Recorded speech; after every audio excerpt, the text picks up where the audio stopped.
아이들은 주로 아버지에게서 정의를 배우고 어머니에게서 사랑이라는 것을 배우게 됩니다. 그래서 대부분의 아버지는 좀 엄격한 이미지의 아버지들을 형성하게 되고 어머니는 자애로운 이미지를 갖게 됩니다. 정의와 사랑, 이 두 가지가 잘 조화를 이룬 사람이야말로 모범이 되는 인간으로 평가를 받는 것입니다.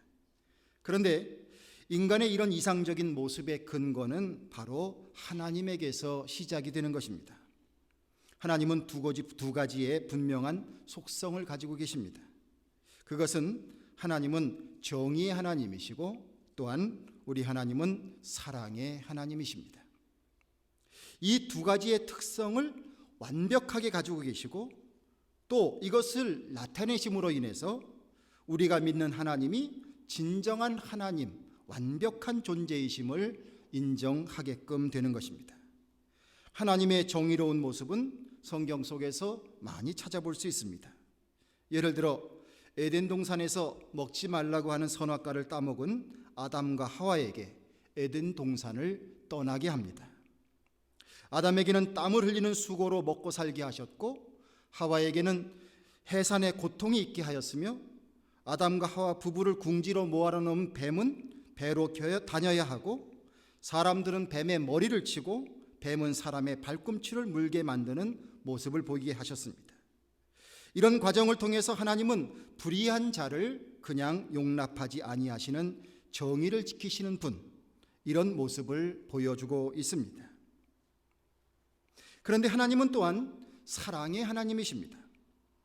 아담과 하와를 에덴 동산에서 세상으로 내어 쫓으시면서 하나님께서는 그들에게 가죽 옷을 해 입히십니다. 가죽이라는 것은 어느 누군가의 희생 없이는 얻을 수 없는 부산물입니다. 하나님 앞에서 비록 죄를 짓고 그래서 쫓겨나는 그들이었지만은 하나님은 자신이 가지고 있는 소유를 희생시켜서 그들에게 옷을 만들어 입혀 내보내고 있습니다. 이런 하나님의 정의와 사랑을 가지신 모습, 이것이 예수 그리스도를 우리들을 위해서 보내시는 과정 속에도 여전히 드러나고 있습니다. 하나님께 죄를 짓고 살아가는 인간은 당연히 죽을 수밖에 없습니다. 그리고 심판받아야 마땅합니다. 그러나 하나님은 그를 그대로 용서하실 수는 없으신 것입니다. 만약에 그렇게 하면 하나님의 정의의 부분이 위배되고 맙니다. 하나님은 엿장수 마음대로 하시는 분이 아니십니다. 하나님에게는 엄연히 정의라고 하는 부분이 존재하고 있습니다. 그러니 인간 스스로 죄의 문제를 해결할 수 있는가? 그럴 수가 없습니다. 왜냐하면 죄 없는 인간은 또 하나도 없기 때문입니다. 어떻게 하면 좋겠습니까? 하나님은 인간을 너무 사랑하십니다. 우리를 사랑하십니다. 그런데 이런 딜레마 속에 빠지게 되었습니다. 하나님께서 택한 방법은 무엇이었습니까? 바로 하나님과 하나 되신 예수님, 당신의 독생자를 대신 희생시키셨던 것입니다. 하나님이 택하신 이런 방법을 통해서 우리는 구원을 누리게 되었습니다. 하나님의 정의로운 부분도 볼 수 있지만 또한 하나님이 가지고 계신 사랑도 볼 수 있다는 사실입니다. 구약시대에는 하나님의 사역을 감당하는 그 일꾼들을 크게 두 가지로 나누고 있었습니다. 그 중에 하나는 선지자고 또 한 사람은 제사장이었습니다. 때로는 이 두 가지의 사명을 서로 다른 사람이 맡기도 했지만 예를 들어서 사무엘 같은 사람은 두 가지의 역할을 같이 맡아서 하기도 했습니다. 선지자와 제사장, 그들의 역할은 분명히 다른 것입니다. 선지자들이 어떤 역할을 했느냐? 그는 한마디로 목숨을 내놓고서 하나님의 뜻을 세상에 전하는 사람들입니다. 그래서 그들의 삶은 때로는 사람들로부터 환영을 받지 못하게 되고 외롭고 힘들 때가 많이 있었습니다. 죽음을 각오해야 되는 그러한 상황도 많이 맞이했습니다. 엘리야, 엘리사, 요나 모두 다 목숨을 걸고서 하나님의 뜻을 세상에 알리던 선지자들이었습니다. 엘리야의 경우를 생각해 보십시오. 갈멜산에서 바알신과 아세라신을 섬기는 사람들과 함께 누가 참신을 섬기는가? 하늘에서 불이 내려 그들이 바친 그 제물을 태우는 그 능력을 행하게 하는 쪽이 진정한 신을 섬기는 것이다 라고 하는 아주 중요한 영적인 대결을 했습니다. 여기서 엘리야가 이기게 됐죠. 그리고서 엘리야가 그 여세를 몰아서 바알신, 아세라신을 섬기던 제사장들을 다 멸절을 시켰습니다. 이 소식을 들은 왕비 이세벨은 바알신과 아세라신을 섬기는 그런 독실한 그쪽의 신자였습니다. 자, 엘리야를 그냥 내버려 둘 수 없는 거죠. 소식을 보냅니다. 내가 반드시 너를 죽이겠다. 이렇게 엄포를 놓게 됩니다. 자, 엘리야는 북쪽에서 남쪽 부엘세바로 도망갑니다. 정말 기진하고 모든 것이 시리에 빠지는 상황까지 이르게 됐습니다. 그러나 하나님께서는 그를 인도하셔서 호렙산까지 부르시고 하나님께서 만나주시고 그에게 회복을 주시는 사건이 성경에 있게 됩니다. 죽음을 내걸고 하나님의 뜻을 전하는 선지자의 모습을 보여주고 있습니다. 엘리사는 어떻습니까? 아람이라는 군대가 있는데 엘리사 한 사람을 체포하려고 도단이라는 성에 몰려들어서 이 엘리사를 죽이려고 했습니다. 그 이유가 있습니다. 엘리사는 하나님의 뜻을 사람들에게 알려줌으로 인해서 아람 나라가 절대로 이스라엘을 이기지 못하게 만들게 됩니다. 그러니까 아람 나라에게 있어서 눈의 가시였고 암살 대상의 1호는 바로 엘리사 선지자였습니다. 하나님의 뜻을 전하는 사람이었는데 이렇게 위험했었다라는 사실입니다. 여러분들이 잘 아시는 요나는 어떻습니까? 목숨을 걸고 니느웨 성에 가서 회개하라고 외쳐댄 사람입니다. 물론 하나님의 말씀을 안 듣고 도망가다가 물고기 뱃속에까지 들어가서 죽을 뻔하다가 싹싹 빌고 살아나게 되었죠. 자, 어쨌든 이런 선지자들을 통해서 하나님은 하나님의 뜻을 끊임없이 세상에 알려주시고 이 세상에 잘못된 것을 바로 세우시기 위해서 애를 쓰셨습니다. 그러기에 선지자들은 주로 하나님의 정의로운 뜻을 전하는 정의의 사자들과도 같았습니다. 다윗 시대에 있었던 나단 선지자는 다윗이 자기의 충신의 아내를 범하는 그런 잘못을 저질렀을 때에 가서 따끔하게 하나님의 뜻을 전하며 회개하도록 만들었습니다. 대부분의 선지자가 나타나면 그래서 사람들은 벌벌 떨고 또 도망가고 그렇게 하기도 했습니다. 그러나 또 때로는 하나님의 뜻이 어디 있는가? 내가 이 일을 해야 하는데 하나님의 뜻은 과연 어디 있는가? 그것을 알고 싶을 때 선지자를 찾아와서 요청을 한 적도 있었다는 것입니다. 이렇게 선지자는 그런 역할로 하나님의 사역을 돕는 사람들이었습니다. 또 한 반면에 구약시대에 보면 하나님께서는 제사장들을 세우십니다.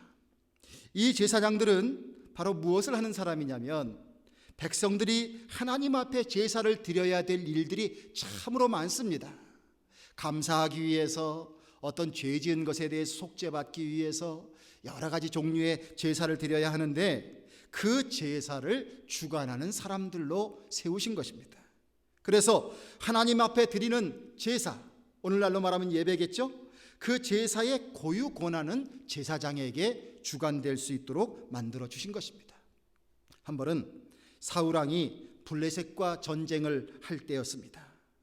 블레셋의 전쟁을 하는 상황 속에서 이제 이 이스라엘 백성들은 전통적으로 하나님께 꼭 제사를 드리고 그리고 전쟁을 임하는 그러한 믿음들을 가졌습니다. 사울왕이 사무엘을 불렀습니다. 그런데 무슨 연고인지 사무엘 이 제사장이 오질 않는 거예요. 그러니까 사울이 몸이 달았습니다. 아마 빨리 지금 이 제사를 드리고 요 시간 요 상황 속에서 가서 전투를 하면 이길 거다 이런 생각이 들었는지 모르겠어요. 마음이 급했습니다. 자, 사무엘을 기다리다가 끝내는 기다리지 못하고 자기가 제사를 드렸습니다. 그리고 전쟁이 임했습니다. 그런데 여러분들, 이것이 사울의 마지막 전쟁이 됐습니다. 결국 사울은 그 전쟁터에서 죽고 말았어요. 왜 그가 그런 일을 했을까? 참 안타깝지 않을 수가 없습니다. 자신에게 허락된 제사에 그 고난이 아니었다는 거예요. 아무리 왕일지라도 하나님께서 세우신 제사장을 통해서 하나님께 제사를 드려야 되는 것이 하나님의 뜻이었던 거예요. 그런데 사울은 이미 그가 이런 하나님의 중요한 법칙을 어길 만큼의 영적인 타락한 존재로 변화되고 있었습니다. 제사장은 사람들이 지은 여러 가지 죄의 허물을 그들을 대신해서 하나님 앞에 용서를 구합니다. 어떤 때는 하나님 앞에 나아가는 것이 자칫 잘못하면 자신이 죽을 수도 있는 자리입니다.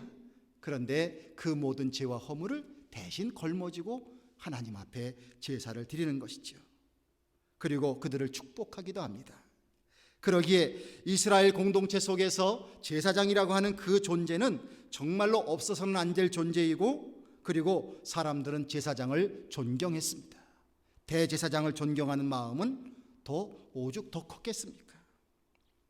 오늘 7장의 말씀에 보면은 우리 예수님에 대한 설명을 하고 있습니다. 예수님에 대한 설명을 하는데 다시 한번 우리의 예수님을 무엇과 비교하고 있냐면 대제사장 또는 제사장들과 예수님을 비교하고 있는 것입니다. 자, 먼저는 성경 말씀을 보면 멜기세덱이라고 하는 제사장이 나와요. 이 사람이 어떤 사람이었을까? 1절 이하의 말씀을 보면은 이렇게 설명이 되고 있습니다. 멜기세덱은 살렘의 왕이요 지극히 높으신 하나님의 제사장이라. 여러 임금을 쳐서 죽이고 돌아오는 아브라함을 만나 복을 빈 자라. 이렇게 말씀을 시작하고 있습니다. 이에 대해서 아브라함은 자신을 축복한 멜기세덱에게 자기가 얻은 소득의 10의 1을 드리면서 감사의 예의를 표현하고 있습니다. 이 멜기세덱의 이름의 뜻은 의의 왕이라 이렇게 설명하고 있고요. 그가 살렘의 왕이었으니 살렘은 평강의 뜻이라. 그러니까 그는 평강의 왕이다. 자, 이렇게 말하고 있습니다. 살렘 그러니까 여러분들 낯익은 것 같지 않습니까? 자, 많이 들어보셨죠? 자, 예루살렘 할 때 살렘이 들어가죠? 자, 이것을 영어식 표현으로 말하면 셀럼이 됩니다. 자, 그러니까 우리가 요 밑에 주청사가 있는 이 도시의 그 뜻이 뭐라고요? 자, 아까 평강이라는 표현을 썼죠. 그러니까 평화, 평강 그런 뜻을 담고 있다는 내용입니다. 자, 이 사람의 신비로운 것은 성경의 표현을 보면 그가 부모도 없고 족보도 없고 출생연월일 사망일이 없고 그리고 하나님의 아들과 유사해서 항상 제사장으로 있었다. 멜기세덱이 도대체 어떤 존재냐? 이것은 아직까지도 연구의 과제입니다. 수많은 이야기들이 있습니다. 한마디로 불가사의한 인물이었다는 것입니다. 전설적인 인물이었다는 거예요. 그런데 히브리서에서는 이 멜기세덱의 이름을 말하면서 우리가 믿는 예수님의 모습을, 그 예수님의 가치를 굳이 비교하자면 바로 이 전설적이고 불가사의한 이 멜기세덱과 같은 제사장이 바로 우리의 예수님이시다. 이렇게 말씀해주고 있는 것입니다. 자, 그런데 멜기세덱을 말할 때 자꾸 아브라함과의 연관성을 이야기하고 있습니다. 다 어떤 이유가 있기 때문입니다. 여러분, 저는 오가입니다. 해주 오가입니다. 저의 시조 할아버지는 인자 유자세요. 그리고 저희 오씨가 시작된 연도를 보니까 족보에 984년부터 시작이 됐어요.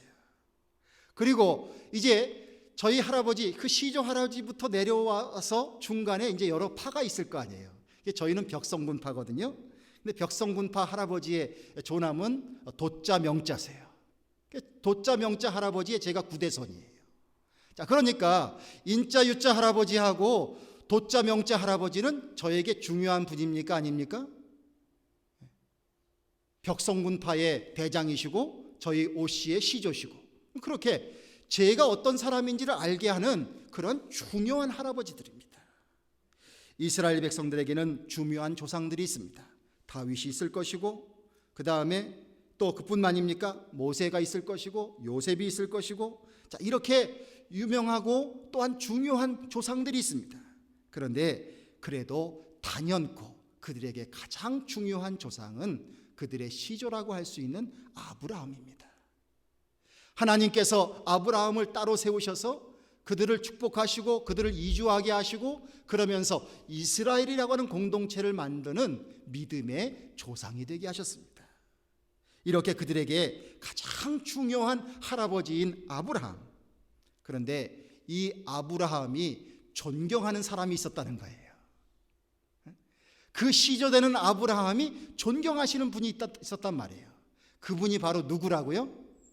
멜기세덱이란 말입니다. 그런데 예수님이 그 멜기세덱과 같은 그러한 레벨의 분이시다, 이렇게 말하는 겁니다.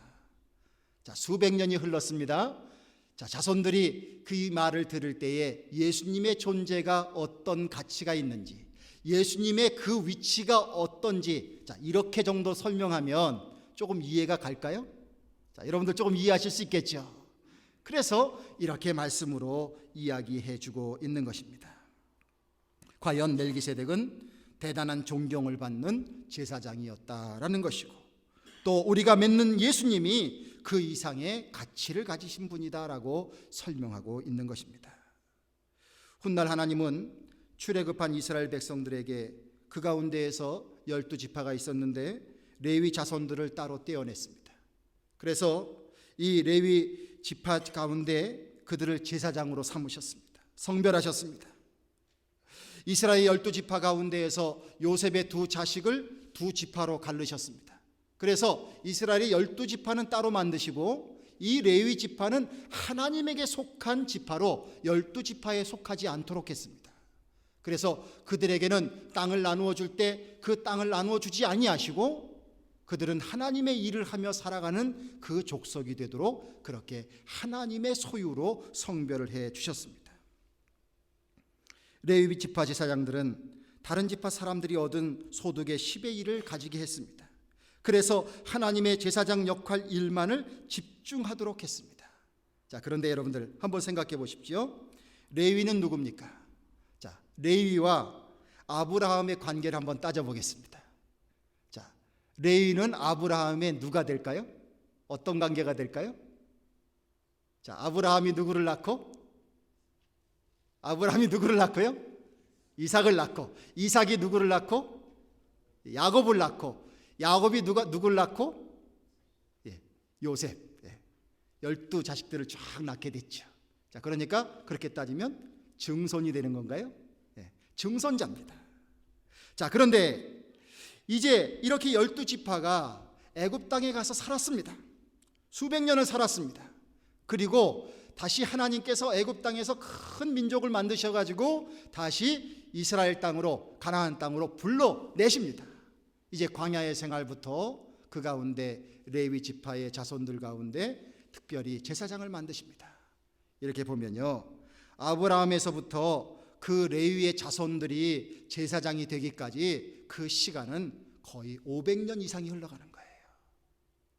500년 이상의 큰 시간적인 차이가 있는 것입니다. 아브라함 입장에서 볼 때에는 레위의 자손들 가운데 제사장이 만들어지는 그 사람들은요, 수백 년 뒤에 있는 훗날에 만들어지는 자손입니다. 자, 그렇게 볼 때에 그 제사장들과 멜기세덱의 존재 가치는 비교할 수도 없다, 이렇게 표현하고 있는 것입니다.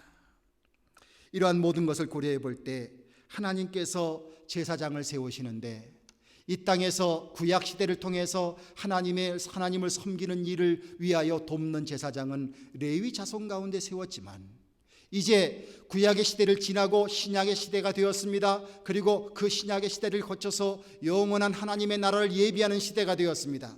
이제 그러한 레위 자손들을 통한 제사장 말고 영원한 제사장을 세우셔야 된다는 거예요. 그런데 그 제사장을 어떻게 하나님께서 세우시느냐? 레위의 자손 가운데 세우시는 것이 아니라 굳이 따르자면 멜기세덱의 반차를 쫓은 하나님의 축복 가운데 세우시는 영원한 제사장을 세우셨다는 말씀입니다. 그 말씀이 바로 누구를 의미합니까? 바로 우리 예수님이십니다. 자, 여러분들 기도하실 때에 누구의 이름으로 기도합니까? 왜 예수님의 이름으로 기도해야 되죠? 생각해 보셨어요? 예수님이 아니면 우리는 하나님 앞에 나갈 수 없는 거예요. 그 예수님의 보혈의 공로, 구약시대의 제사장이 아니면 하나님 앞에 제사를 드릴 수 없었던 그러한 이스라엘 백성들처럼 우리는 예수님의 존재가 아니면 하나님 앞에 나갈 수 없는 것입니다. 그러기에 오늘날도 예수님은 영적으로 우리들에게 영원한 대제사장이 되어주신다. 이것을 끊임없이 가르쳐주고 있는 거예요. 우리도 예수님의 존재가 어떤 것인지를 깨달아야 될 것입니다. 그래서 11절에 레위 계통의 제사 직분으로 말미암아 온전함을 얻을 수 있었으면 백성이 그 아래서 율법을 받았으니 어찌하여 아론의 반차를 쫓지 않고 멜기세덱의 반차를 쫓는 별다른 한 제사장을 세울 필요가 있느냐. 레위 계통의 제사장들은 어느 한 시대에 필요한 것이지 영원한 하나님 나라를 예비할 수 있는 그런 제사장이 될 수 없다는 것입니다. 자, 이러한 말씀들의 내용을 다 총망라해 볼 때에 우리는 이제 정리해 볼 수 있겠습니다. 레위의 제사장들은 바로 율법을 쫓아난 사람들입니다. 죽을 수밖에 없는 사람들입니다. 허물이 있는 사람들입니다. 그러나 우리 예수님은 멜기세덱의 반차를 쫓는 제사장으로서 영원한 생명의 법, 하나님께서 주시는 영원한 생명의 법을 따라 만들어지신, 그렇게 세워지신 우리의 영원한 대제사장이 되신다는 사실을 믿는 믿음을 가지시기를 바랍니다. 그래서 분명히 예수님에게는 세상 사람과 비교할 수 없는 차이가 있다. 이것을 우리가 깨달아야 될 것입니다. 자, 두 번째로 꼭 깨달아야 될 것이 있습니다. 21절에 보면 오직 예수는 자기에게 말씀하신 자로 말미암아 맹세로 되신 것이라. 주께서 맹세하시고 뉘우치지 아니하시리니 네가 영원히 제사장이라 하셨도다. 자, 이런 말씀이 있습니다. 일반 제사장들은 맹세 없이 된 제사장입니다. 그러나 우리의 예수님은 하나님의 맹세 속에 되신 제사장이다. 이렇게 구분을 해주고 있습니다. 자, 지난 주일날 여러분들 말씀드렸죠. 우리는 맹세를 해야 됩니까? 아닙니까? 예, 한 주간 동안 잘 지키셨어요? 맹세하지 않고 잘 지키셨습니까? 우리는 맹세할 수 없는 존재예요. 그걸 지킬 만한 사람들이 못 돼요. 그러나 오직 한 분, 맹세를 지키실 수 있는 분이 있는데 그분이 바로 누구라고요? 그분은 바로 하나님이십니다. 그 하나님께서 맹세하셔서 우리의 예수님을 영원한 대제사장으로 삼아 주셨다는 것입니다. 그러기에 여러분들, 우리 예수님이 어떤 제사장의 가치를 갖고 있는지 우리는 깨달아 보자 하는 것입니다. 자동차를 사는데 10년 워런티를 받습니다. 그럼 여러분들 마음에 안심이 됩니까? 안 됩니까? 10년 워런티 해주는 것 때문에 그 차를 사겠다 하는 마음도 드실 겁니다. 또 어떤 사람들이 얘기합니다. 이 차는 사면 10년간은 그냥 개런티야. 그러니까 보증이 된다는 얘기죠. 품질 자체가 10년 동안은 끄떡없다는 거죠. 자, 그런 얘기를 듣는 것이 마음에 와 닿습니까? 안 닿습니까? 닿게 되죠. 그러면 그런 차를 사고 싶은 마음이 생기지 않습니까? 여러분들, 우리 예수님이 제사장이 되어주시는데 예수님께서 제사장이 되어주시는 것을 보증을 해주시는 분이 계셨어요. 맹세로 보증해 주시는 분이 계셨어요. 그분이 누구시라고요? 바로 하나님이시에요. 하나님께서 보증해 주시는 그 예수님이 우리의 제사장이시라면 그 예수님은 틀림없는 예수님이시다. 틀림없는 대제사장이시다. 이것을 우리에게 가르쳐 주셨습니다. 여러분들, 그러기에 이런 예수님을 여러분들의 참된 대제사장으로 고백할 수 있는 우리가 되기를 간절히 바랍니다. 22절을 한번 따라 하시길 바랍니다. 이와 같이 예수는 더 좋은 언약의 보증이 되셨느니라. 할렐루야. 예수님은 대제사장으로서 죽지 아니하시는 분이십니다. 예수님의 직분은 사라지지도 않으신다고 했습니다. 예수님은 하나님께 나가는 사람들을 온전히 구원하실 수 있는 분이라고 말씀하셨습니다. 또 예수님은 항상 살아계셔서 우리를 위해서 간구하실 수 있는 분이다라고 말씀하고 있습니다. 예수님은 어떤 레위 자손들의 제사장과도 비교할 수 없는 가장 좋은 보증이 되시는, 언약의 보증이 되시는 그런 분이시라는 것입니다. 우리가 살다 보면 변호사가 필요할 때가 있을 거예요. 그런데 내가 택한 어떤 변호사님이 이제 내일 모레 은퇴를 앞두고 있어요.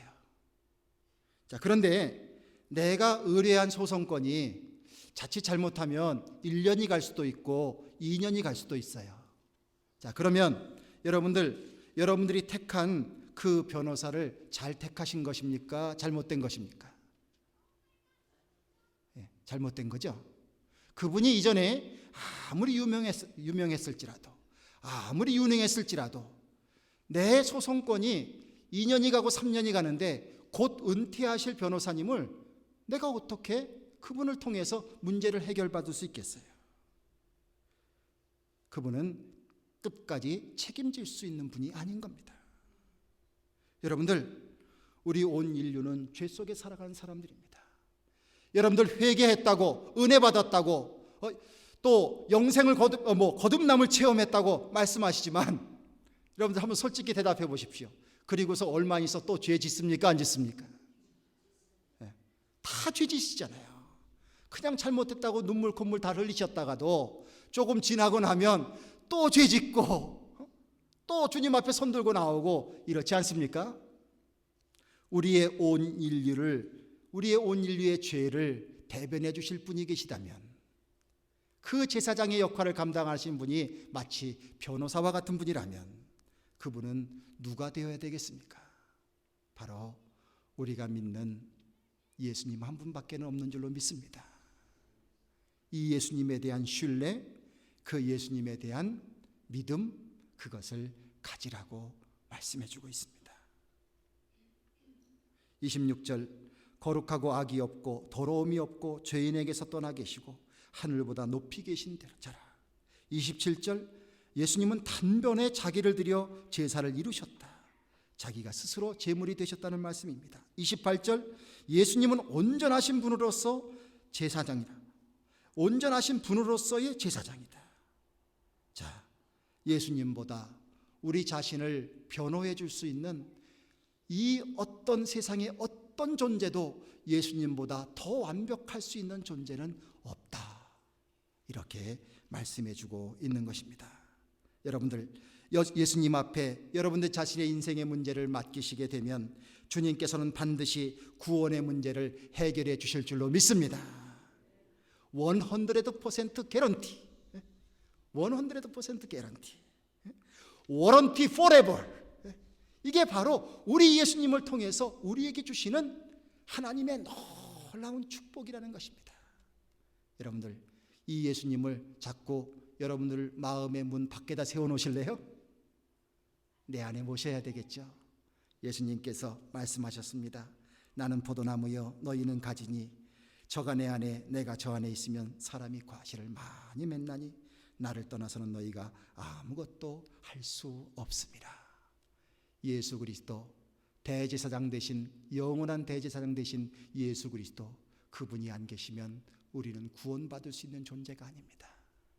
그 예수님, 어떤 일이 있어도 꼭 붙잡으시고 정말 우리들에게 더 좋은 보증이 되시는 예수님, 하나님이 주신 이 귀한 선물을 마음속에 간직하고 살아갈 수 있는 우리 모두가 되기를 간절히 축원을 드립니다. 기도하겠습니다. 주님, 하나님께서는 우리를 축복하여 주셔서 예수님을 우리에게 너무나도 소중한 대제사장으로 보내주셨습니다. 주님, 그분의 가치를 우리가 때때로는 잊고 살아갈 때가 많이 있습니다. 구원에 대한 열망도 사라질 때가 있고, 또한 하나님의 주시는 약속과 축복에 대한 기대도 사라질 때가 있습니다. 그러나 아버지 하나님, 말씀을 통해서 우리에게 깨닫게 하여 주시는 줄로 믿습니다. 이 땅에서 누리는 기쁨은 이 땅에서 누리는 행복은 잠시의 것이라는 것을 알려주시는 줄로 압니다. 아버지 하나님, 주님 붙잡게 하여 주셔서 주님 우리의 마음속에 정말 든든히 붙잡고 예수님 모시고 살아가는 삶이 되게 해주셔서 우리의 대제사장으로 섬기는 삶을 살게 하여 주셔서 아버지 하나님이시여 우리의 모든 죄의 문제가 사라지게 하여 주시고 또 하나님께서 내려주시는 축복을 누리는 은혜의 사람들 다 될 수 있도록 도와주시옵소서. 보증된 삶을 살아가는 우리 자신들이라고 하는 것을 잊지 않게 하여 주셔서 너무 작은 일에 염려하고 두려워하고 걱정하고 시기하고 질투하는 자들 되지 않게 하여 주시고 예수 그리스도가 계시기에 더욱더 든든히 살아가고 또 여유 있게 살아가고 또 기쁨 속에 살아가고 또한 선한 일을 위해서 힘쓸 수 있는 우리 모두가 될 수 있도록 주님 함께하여 주시옵소서. 우리 주 예수 그리스도 이름을 받들어 기도드리옵나이다. 아멘.